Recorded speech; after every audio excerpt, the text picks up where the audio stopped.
না, কোরআনকেই প্রশ্ন করা হোক, কোরআন তুমি বলো, তুমি কাদের জন্য এসেছো, তুমি কোথা থেকে এলে, তোমাকে কে নিয়ে আসলো, তুমি কার উপরে নাজিল হলে, তোমার মধ্যে কি আছে, তুমি মানুষকে কি দিতে এসেছো। প্রশ্ন করুন কোরআনকে, কোরআন নিজেই উত্তর দিচ্ছে। ওরে দুনিয়ার মানুষ, দত্তপাড়ার মানুষেরা শোনো, আমি কোরআন, আমাকে তোরা প্রশ্ন করো, কোরআন তুমি কোথা থেকে এলে।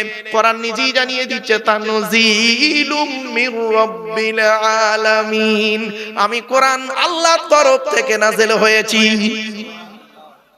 আবার কোরআনকে প্রশ্ন করুন, কোরআন আল্লাহর তরফ থেকে নাজিল হয়েছে, বুঝলাম, তোমাকে পৃথিবীতে কে নিয়ে আসলো, কে এনেছে, কে এনেছে, জিবরাইল ফেরেশতা। কে কে কে? ওই জিবরাইল ফেরেশতার অপর নাম কি জানেন? রুহুল আমিন। কি বললাম, কি বললাম? জিবরাইল ফেরেশতার অপর নাম হলো রুহুল আমিন, রুহুল আমিন। কোরআন বলছে আমাকে কে নিয়ে এসেছে পৃথিবীতে, শোন, নাজালা বিগির রুহুল আমিন, সূরা শুআরা 19 পারা 14 নম্বর পৃষ্ঠা। কোরআন বলছে আমাকে রুহুল আমিন ফেরেশতা পৃথিবীতে এনেছে। আবার প্রশ্ন করুন, কোরআন তুমি বলো, আল্লাহর তরফ থেকে নাজিল হলে জিবরাইল তোমাকে আনলো, তুমি কার উপরে নাজিল হলেন? কোরআন বলছে আমি যাই তাই লোকের উপরে নাজিল হয়নি। ওয়াল্লাযীনা আমানু ওয়া আমিলুস সলিহাতি ওয়া আমানু বিমা নুজিলা আলা মুহাম্মাদিন ওয়া হুয়াল হাক্কু মির রাব্বিহিম। 26 নম্বর পারা 6 নম্বর পৃষ্ঠা, প্রথম নম্বর লাইন। সূরার নাম সূরা মুহাম্মাদের মধ্যে আল্লাহ বললেন আমি, কোরআন বলছে আমি মুহাম্মাদের উপরে নাজিল হয়েছি। আবার প্রশ্ন করুন, মুহাম্মাদটা আবার কে? নতুন নাম শুনলাম মুহাম্মদ কে। কোরআন বলছে ওরে মুহাম্মদ তো অনেক নাম ছিল তখন, ওর অন্য কোন মুহাম্মদ নয়। কোরআন বলছে মুহাম্মাদুর রাসূলুল্লাহ, মুহাম্মদ হলো আল্লাহর প্রেরিত রাসূল। আচ্ছা, মুহাম্মাদের পরে কি কোনো নবী হবে? কোরআন বলছে আলতু ফালতু কথা মন ধারণা করিস না। কোরআন বলছে মা কানা মুহাম্মাদুন আবা আহাদিম মির রিজালিকুম ওয়ালাকির রাসূলুল্লাহি ওয়া খাতামান নাবিয়িন ওয়া কানা আল্লাহু বিকুল্লি শাইইন আলিমা। 22 নম্বর পারা 2 নম্বর পৃষ্ঠা 12 নম্বর লাইন, সূরার নাম সূরা আহজাব। মুহাম্মদ কারো বাপ নয়, মা নয়, ওয়ালাকির রাসূলুল্লাহ, মুহাম্মদ হলো আল্লাহর প্রেরিত রাসূল, ওয়া খাতামান নাবিয়িন, আখিরি জামানার শেষ নবী। আবার প্রশ্ন করুন কোরআনকে, তুমি, হে কোরআন তুমি আল্লাহর তরফ থেকে নাজিল হলে, জিবরাইল তোমাকে আনলো, মুহাম্মাদের উপরে নাজিল হলে, কবে এলে, কবে এলে? কোরআন বলছে শোন কবে এসেছি আমি একটা সুন্দর ভালো মাসে এসেছি। শাহরু রমাদান আল্লাযী উনজিলা ফীহিল কোরআন, আমি কোরআন রমজান মাসে নাযিল হয়েছি। আবার প্রশ্ন করুন, 30 দিনে মাস হয় রমজান, 29 আর 30 হয়। শোনেন, ঈদ নিয়ে মারামারি করবেন না, একটা জিনিস ভেঙে দিচ্ছি, ঈদ নিয়ে মারামারি হয় না। অনেকে দেখবেন আজিদ না কাল লাও খেলা। শুনে নিন, একটা সুন্দর জিনিস শিখিয়ে দিই আপনাদের, যতদিন বাঁচবেন এটা মনে রাখবেন। ইসলামী ক্যালেন্ডারটা কি শুনুন। ইয়াসআলুনাকা আনিল আহিল্লা কুল হিয়া মাওয়াকিতু লিন-নাস ওয়াল হজ। এই আয়াতের তাফসীরে অনেক আলোচনা আছে, আপনাদের সহজ করে বলে দিচ্ছি শুনুন। আচ্ছা, ইংরেজি মাসগুলো বলুন। January, February, March, April, May, June, July, August, September, October, November, December, তাই তো নাকি?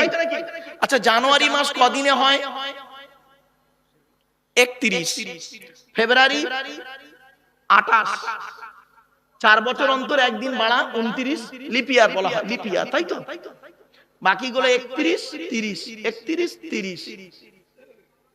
ইংরেজি মাস 32-এ নেই, ঠিক না বেটি?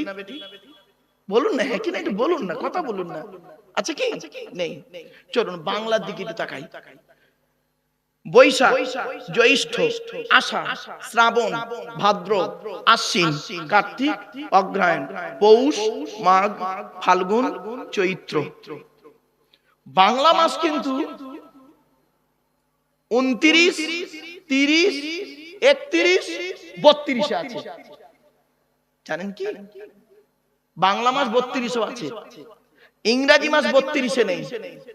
তাহলে আপনারা জেনে নিলেন ইংরেজি মাস 28 থেকে নিয়ে 31-এর মধ্যে সীমাবদ্ধ, আর বাংলা মাস 29 থেকে নিয়ে 32-এর মধ্যে সীমাবদ্ধ।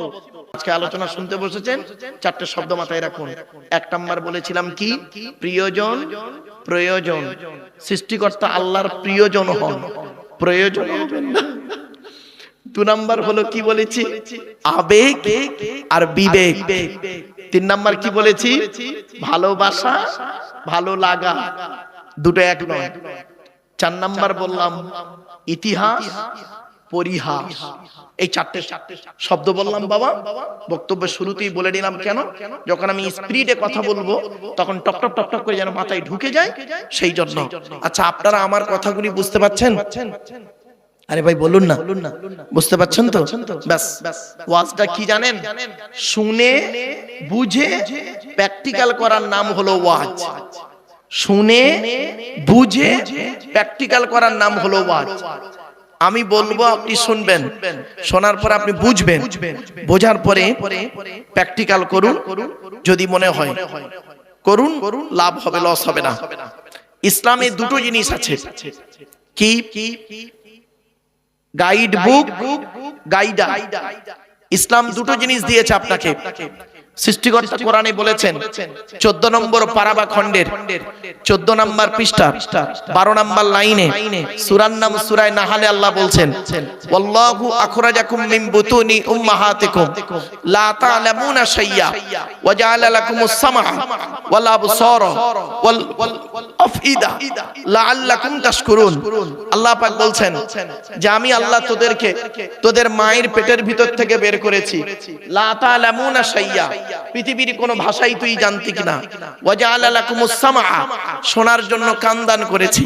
ওয়াল আবসারা, বোঝার জন্য, এই দেখার জন্য চোখ দান করেছি।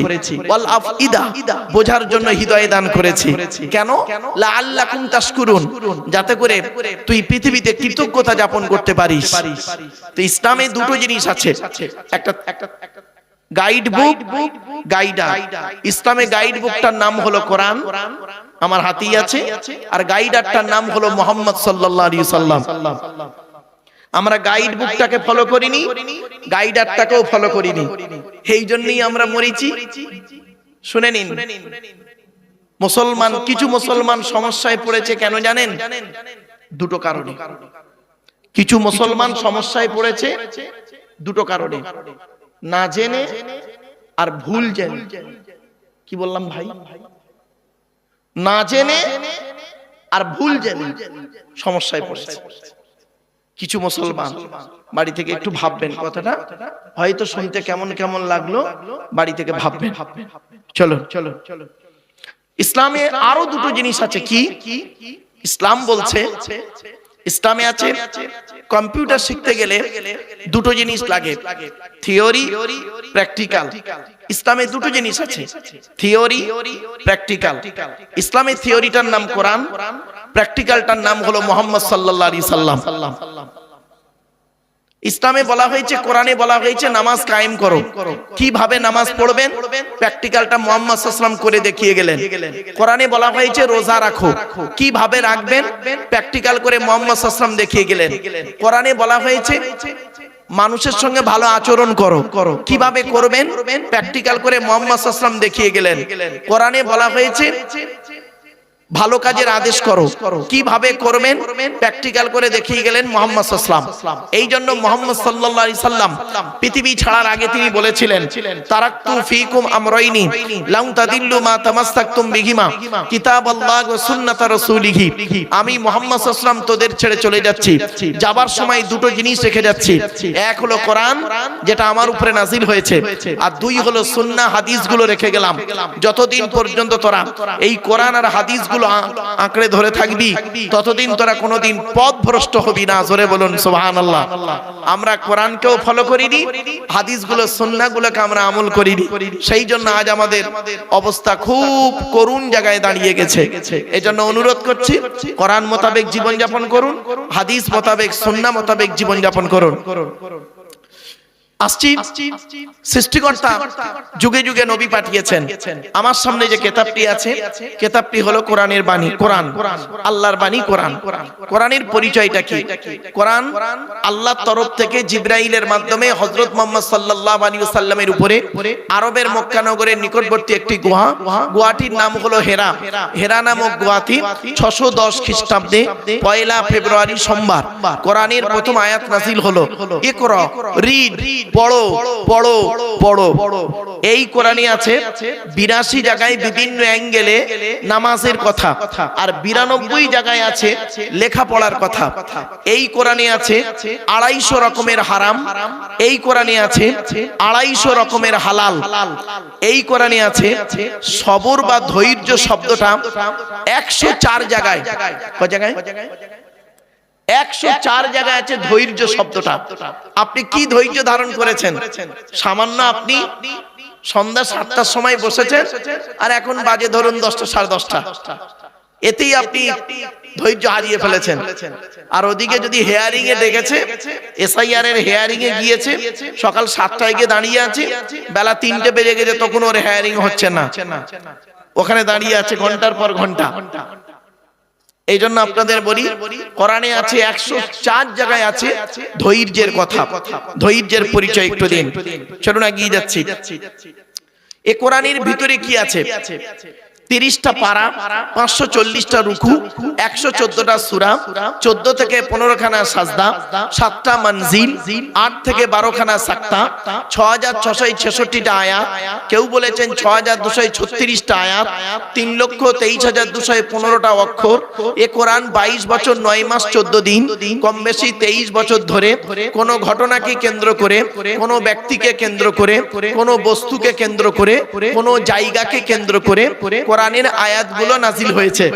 6000 আয়াত নাজিল হয়েছে, 12,000 জায়গায় নাজিল হয়েছে। একটা উদাহরণ দেবো? আরে ভাই বলুন না, বলুন, একটা উদাহরণ দেবো। হ্যাঁ, শুনে নিন, ভুলটা সংশোধন করুন, ভুলটা সংশোধন করুন। এখানে ভালো করে শুনে নিন, অন ক্যামেরার সামনেই বলছি বাবা। অমুসলিমরা হযরত মুহাম্মদ সাল্লাল্লাহু আলাইহি সাল্লামের সঙ্গে একটা চুক্তি করেছিল। চুক্তি করেছিল কি? 4 মাস আমরা যুদ্ধ নিজেদের মধ্যে করব না। কিছু বুঝতে পারছেন ভাষা? ভালো করে বুঝে নিন। এইটা বুঝতে না পারলে জানবেন বেকার আপনার ওয়াজ শোনাটা। অমুসলিমরা মুহাম্মদ সাল্লাল্লাহু আলাইহি সাল্লামের সঙ্গে 4 মাস চুক্তি করেছিলেন যে আমরা এই 4 মাস নিজেদের মধ্যে যুদ্ধ, মারামারি, ঝগড়া করব না, কাউকে রাস্তায় আটকাবো না, নিজেদের মধ্যে ভালো থাকবো, মারামারি ঝগড়া করব না। তো মুহাম্মদ সাল্লাল্লাহু আলাইহি সাল্লাম তিনি বললেন ঠিক আছে, আমিও এই চুক্তিতে রাজি। বাস। কিন্তু অমুসলিমরা সেই সময় করেছিল কি? বারে বারে চুক্তিটা ভঙ্গন করছে, চুক্তি ভঙ্গ করছে। রাস্তায় দেখতে পেলে ঝগড়া, যেটাই পাচ্ছে ঝগড়া, মারামারি করতে করতে করতে করতে এক যুদ্ধের ময়দানে অতিরিক্ত মারামারি মেরেই যাচ্ছে। দেখা যাচ্ছে অনেক মুসলিম, প্লিজ অ্যাটেনশন, এদিকে, অনেক মুসলিম তাতে মারা যাচ্ছে। তখন কয়েকজন মুসলমান, ভালো করে শুনে নিন, ভুলভাল শুনবেন না, না জেনে মরেছেন আর ভুল জেনে মরেছেন। কিছু মুসলমান তখন হযরত মুহাম্মদ সাল্লাল্লাহু আলাইহি সাল্লামের কাছে এসে বলল, হে নবী, আমরা তো মার খেয়েই যাচ্ছি, আমরা তো অস্ত্রবিহীন, আমাদের কাছে কোনো অস্ত্র নেই, কারণ আমরা তো চুক্তিবদ্ধ, ঝগড়া করব না বলে চুক্তি হয়েছে। তারপরেও ওরা বারে বারে চুক্তি ভঙ্গন করে আমাদের মারছে, আমরা এখন কি করব? এই দেখুন কতগুলো মানুষ মরে গেল।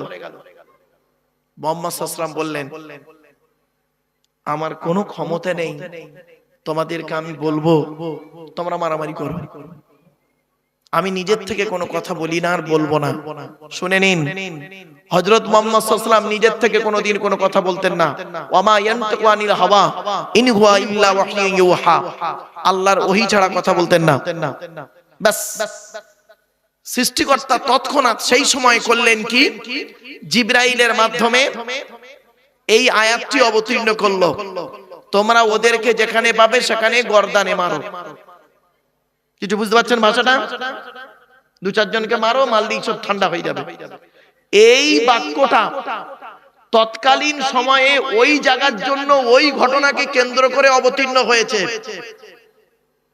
এখন আপনি যদি ওই আয়াতটাকে বর্তমানে এনে যদি ঝগড়া লাগান, তাহলে জানতে হবে পড়াশোনায় না একেবারে এতিম। এতিম শব্দটা বোঝেন? আমার বাবারা অনুরোধ করে বলি, ছোট্ট একটা উদাহরণ দিচ্ছি শুনুন। আমি মুম্বাইতে গেছিলাম জলসা করতে, আবার এই কাল বাদে পরশুদিন রয়েছে মুম্বাই, মহারাষ্ট্রের জলগাঁও। সকালে ফ্লাইট, না জলগাঁও মহারাষ্ট্রের জলগাঁও, এই রবিবারে। তো একটা কথা আপনাদের বলি, একজন অমুসলিম হিন্দু ভাইদের একজন কলেজের প্রফেসর, অমুসলিম প্রফেসর, ব্রাহ্মণ ঘরের সন্তান, উনি এসেছেন আমার লেকচার শুনতে। ওনার সঙ্গে কথা বলে যা বুঝলাম, অত্যাধিক পড়াশোনা করেন, ইসলামিক বইপত্র। আমাকে বলছেন, মারুফ সাহেব, আমি আপনার ওয়াজ প্রতিদিন শুনি, আমি এবং আমার ওয়াইফ দুজনেই শুনি। আমি একটা কলেজে কাজ করি, থ্যাংক ইউ। কি বলছে জানেন? প্রশ্নটা শুনুন। আমাকে বলছেন, আচ্ছা কোরআন পড়ে দেখলাম মদ খাওয়া হারাম, সুদ খাওয়া হারাম, শূকরের মাংস ভক্ষণ করা হারাম। আমি বললাম হ্যাঁ। বলছে, ভাই ওটা কাদের জন্য হারাম? ও তো মোমেনদের জন্য আল্লাহ হারাম বলেছেন। যারা কোরআনকে বিশ্বাস করে, নবীকে বিশ্বাস করে, তাদের জন্য হারাম। আমি তো কোরআনকে বিশ্বাস করি না, নবীকে বিশ্বাস করি না, তাহলে আমি যদি মদ খাই, শূকরের মাংস ভক্ষণ করি, ব্যভিচার করি, তাহলে কিয়ামতের মাঠে সৃষ্টিকর্তা আল্লাহ কেন আমাকে শাস্তি দেবেন? আমাকে তো হারাম খাওয়ার, হালাল খাওয়ার কথা তো কোরআনই বলেনি। প্রশ্নটা বুঝতে পেরেছেন? দত্তপাড়ার মানুষ, হিন্দু মুসলিম, প্রশ্নটা বুঝতে পেরেছেন কি বলুন? আগে প্রশ্ন বুঝুন, তারপর উত্তর দিচ্ছি।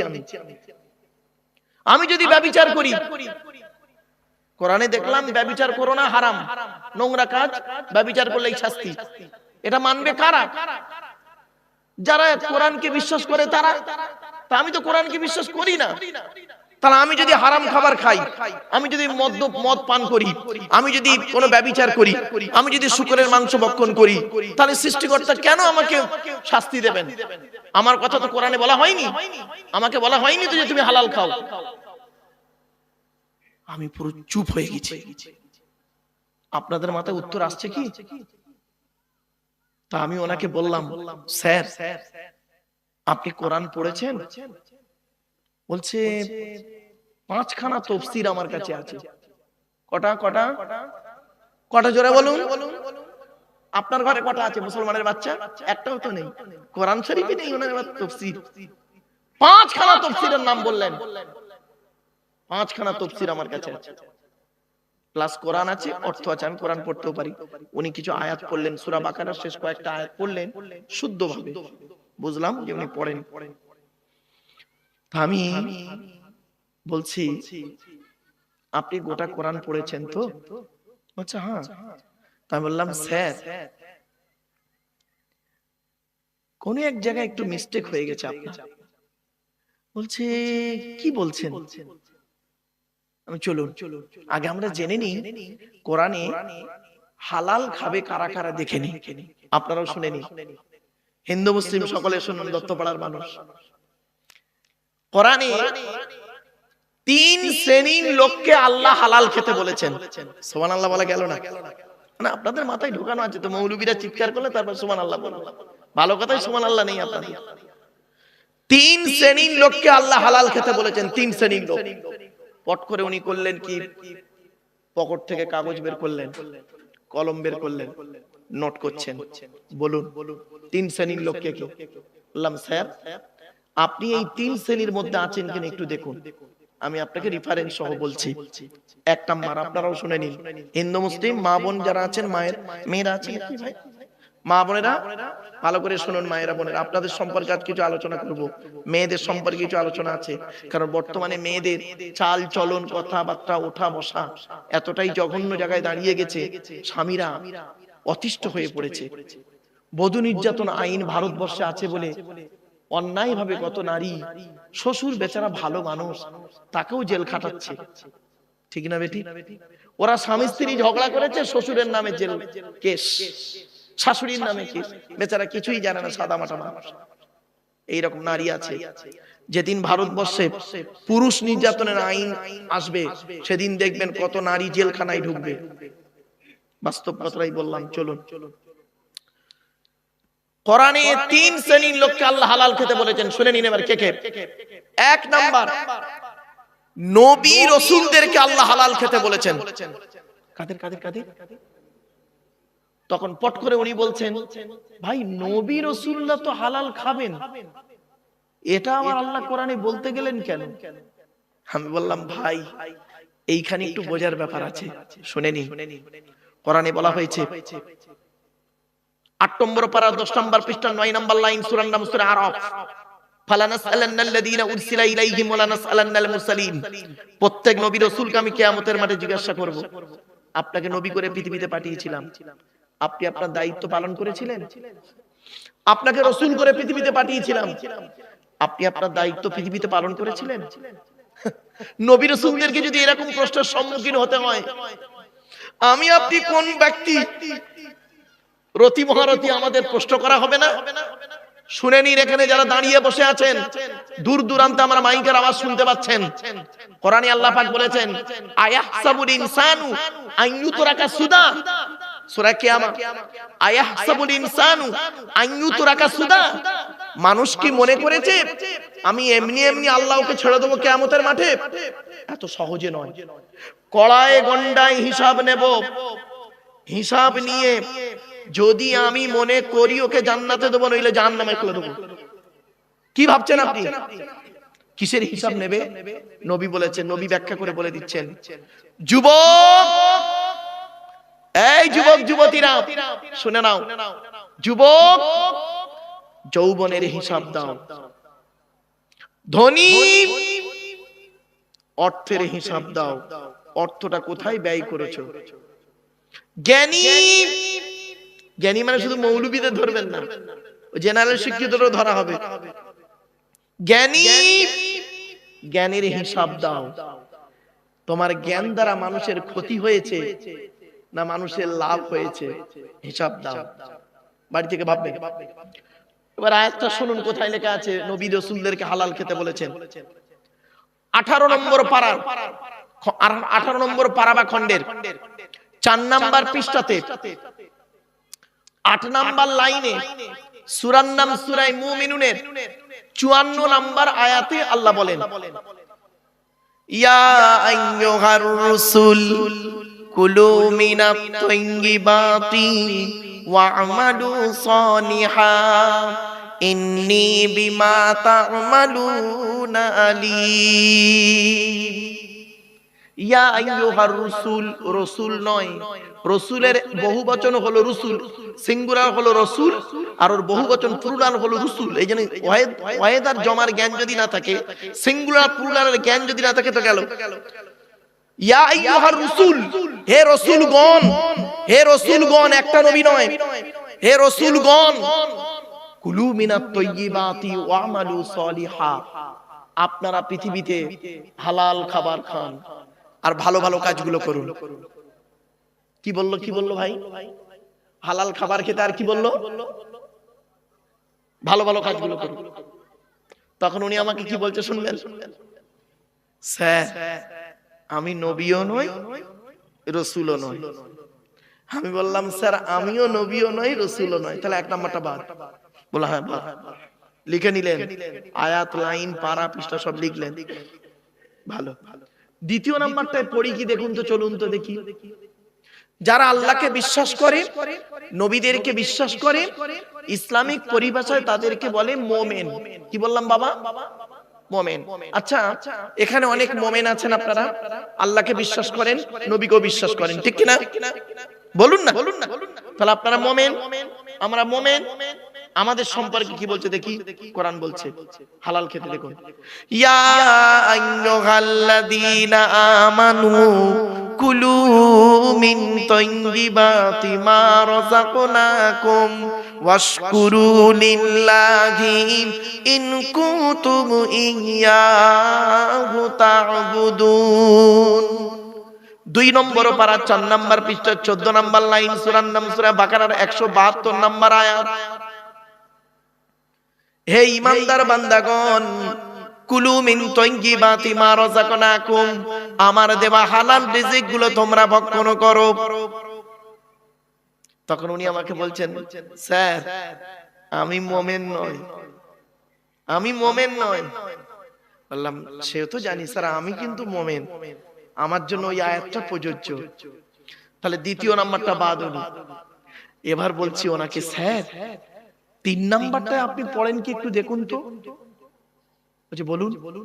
দেখছেন, শুনুন এবার, ইয়া আইয়ুহান নাসু কুলু মিম্মা ফিল আরদি হালালান তাইয়্যিবা ওয়ালা তাত্তাবিউ খুতুওয়াতিশ শাইতান ইন্নাহু লাকুম আদুউম মুবিন। 2 নম্বর পারা 4 নম্বর পৃষ্ঠার 8 নম্বর লাইন, সূরার নাম সূরা বাকারার 168 নম্বর আয়াত, 168। ওটা কত বললাম? 172। কত বললাম? মুমিনদেরকে বললো কত? 172। আর এটা কত? 168। বাড়িতে গিয়ে খুলে দেখবেন। এর বাংলা মানেটা এবার শুনুন, ইয়া আইয়ুহান নাস, হে মানব জাতি। নাস মানে মানব, মানুষ। আমি বললাম, স্যার আপনি কি মানুষ মানব জাতির মধ্যে পড়েন? বলছে মানব জাতির মধ্যে পড়ি, আমি আদমের সন্তান। বললাম, স্যার আল্লাহ বলছেন ইয়া আইয়ুহান নাস, হে মানব জাতি, কুলু মিম্মা ফিল আরদি হালালান তাইয়্যিবা, পৃথিবীতে আমার দেওয়া হালাল রিজিকগুলো তোমরা ভক্ষণ করো। আর শয়তানের পথকে অনুসরণ করিও না, শয়তান হলো তোমাদের প্রকাশ্য দুশমন। পুরো গালে হাত। বললাম, স্যার আপনি ভাবছেন শুধু মুসলমানরা হালাল খাবে না, শুকরের মাংস খাওয়া শুধু মুসলমানদের জন্য হারাম না? আপনি ভাবলেন মদ খাওয়া শুধু মুসলমানদের জন্য হারাম, আপনি ভাবলেন না? বলছে আপনি আমার চোখটা খুলে দিলেন আজ। এবার শুনুন, উনি আরো অনেক তথ্য নিলেন ওখানে বসে বসে আমার থেকে। তা আমি বললাম, স্যার এবার আসছে, আপনার কি ধারণা হয় কোরআন শুধু মুসলমানদের জন্য এসেছে? কোরআন মুসলমানদের জন্য এসেছে নাকি শুধু?